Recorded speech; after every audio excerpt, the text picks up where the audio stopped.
बिस्मिल्लाहिर्रहमानिर्रहीम। देखती आंखों और सुनते कानों को अस्सलाम वालेकुम।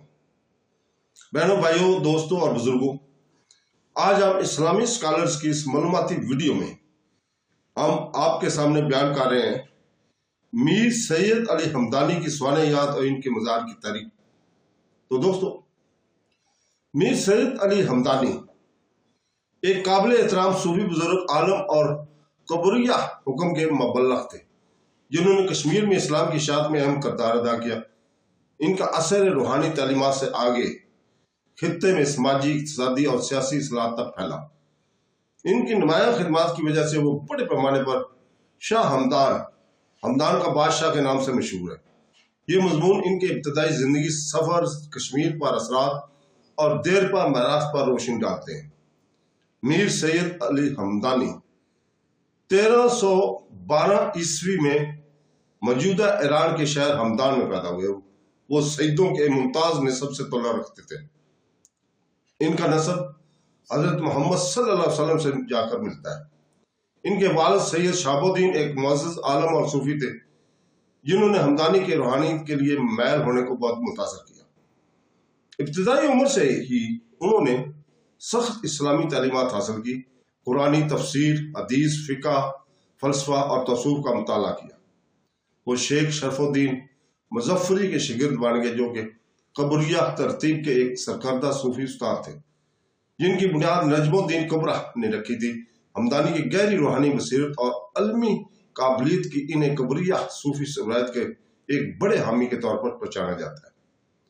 मीर सैयद अली हमदानी ने इस्लाम और तसूफ़ के पैगाम को फैलाने के लिए वस्ते एशिया, फारस और बरसगीर पाक हिंद का वसीर सफ़र किया। इनका सफ़र इस खरासान और आखिरकार कश्मीर तक ले गया। अपने सफ़र के दौरान इनके साथ सैकड़ों शागिर्द, उलमा और कारीगर थे, जिन्होंने इज्तिमाई तौर पर इन इलाकों के सकाफती और फिक्री मंजरनामे को तक़वियत बख्शी जहाँ वो गए। सन 14वीं सदी में हमदानी कश्मीर पहुंचे, एक ऐसे खित्ता जो अहम समाजी और सियासी तब्दीली से गुजर आता। इस वक्त कश्मीर पर सुल्तान शहाबुद्दीन और बाद में सुल्तान कुतुबुद्दीन की हुकूमत थी। अगरचे इस खित्ते में बुद्ध मत और हिंदू मत का चर्चा था, लेकिन इस्लामी तालीमात के बारे में तजस्सुस बढ़ता जा रहा था। हमदानी की आमद कश्मीर की रूहानी और सकाफती तारीख में एक अहम मोड़ है। कश्मीर में इस्लाम को फैलाने में मीर सैयद अली हमदानी का किरदार कसीर जहती था। उन्होंने न सिर्फ इस्लामी तौहीद की असूलों की तब्दीली की, बल्कि मुख्तलिफ समाजी, इक़्तिसादी और सकाफती इस्लाहात भी मुतारफ़ करवाई। इस्लाम को फैलाने के लिए हमदानी के नुक्ता नज़र की जड़ें मोहब्बत, हमदर्दी, रूहानी रोशन ख्याली सूफी असूलों में गई थी। उन्होंने खुदा की वाहदानियत, तौहीद और ज़ाती और इज्तिमाई ज़िंदगी में रास्तबाजी की अहमियत पर जोर दिया। इनकी तालीमात ने बड़ी तादाद में पैरोकारों को अपनी तरफ मुतवज्जो किया, जिनमें मुकामी हुक्मरान, रईस और आम लोग भी शामिल थे। उन्होंने कई अहम इस्लामी तसानीफ मरतब की, जिनमें ज़िखीरात अल मलूक, बादशाहों के लिए खजाना, इस्लामी अखलाक की बुनियाद पर हुक्मरानों के लिए एक रहनुमा है।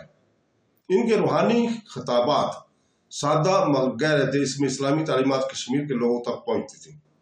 हमदानी की एक अहम शराकतों में से एक फारसी और वस्ती एशिया दस्तकारी और तजारत का कश्मीर में तारुफ था। वो हुनरमंद कारीगरों, खतातों, स्कॉलर्स को लाए, जिन्होंने मकामी मैशियत को बदल दिया। कश्मीरी दस्तकारी की सनत, खास तौर पर मशहूर पश्मीना ऊन की बनाई, इसके इब्तदाई हमदानी के असर से हुई थी। मजीद बरा उन्होंने खानकाहों, सूफी रिहाइशगाहों और मदारस, इस्लामी स्कूलों की क़याम की हौसला अफजाई की, जो रूहानी और फिक्री और तरक्की के मराकज़ के तौर पर काम करते हैं। उन्होंने समाजी इंसाफ की भी वकालत की और हुक्मरानों पर जोर दिया कि वो अपनी रियाया की फलाह और बहबूद को यकीनी बनाए। हमदानी ने कश्मीरी हुक्मरानों के साथ करीबी ताल्लुकात कायम रखे, इन्हें अखलाकी और मजहबी रहनुमाई फराहम की। इनकी तसानीफ ज़खीरात अल मलूक रियासती ढांचा पर एक जामे मकाला था, जिसमें इस्लामी असूलों पर मबनी इंसाफ, हमदर्दी, हुक्मरानी पर जोर दिया गया था। اس کے اثر رسوخ نے اس بات کو یقینی بنایا کہ کشمیر کے حکمرانوں نے ایسی پالیسیاں اپنائیں جو زیادہ جامعہ اور فلاح و بہبود پر مبنی تھی۔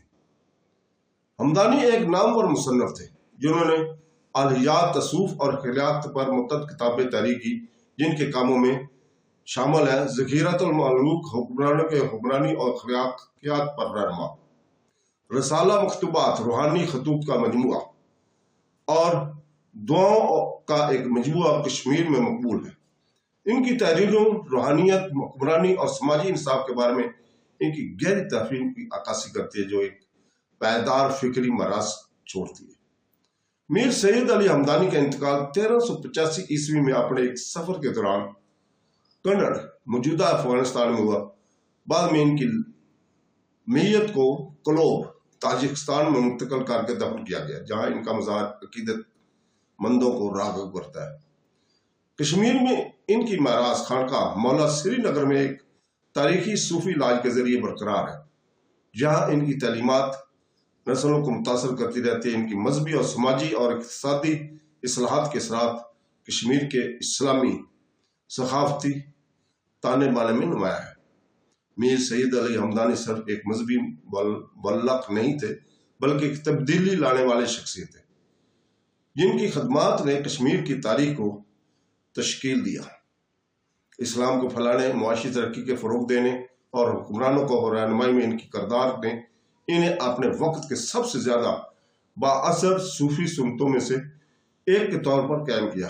ان کی محبت، رواداری اور سماجی انصاف کی خدمت کے مسلسل گونجتی رہتی ہیں، جس سے وہ کشمیر اور اس کے بحر کے پائیدار روحانی اور ثقافتی شبیہ بنتے ہیں۔ تو دوستو، اس کے ساتھ ہی ہم آپ سے اجازت چاہتے ہیں، اور کل اسی وقت ہم انشاءاللہ تعالی آپ کے سامنے محمد شاہ سلمان تونسوی کی سیرت اور ان کے مزار کی تاریخ کو بیان کریں گے۔ تو دوستو، کل تک کے لیے اجازت، اللہ حافظ۔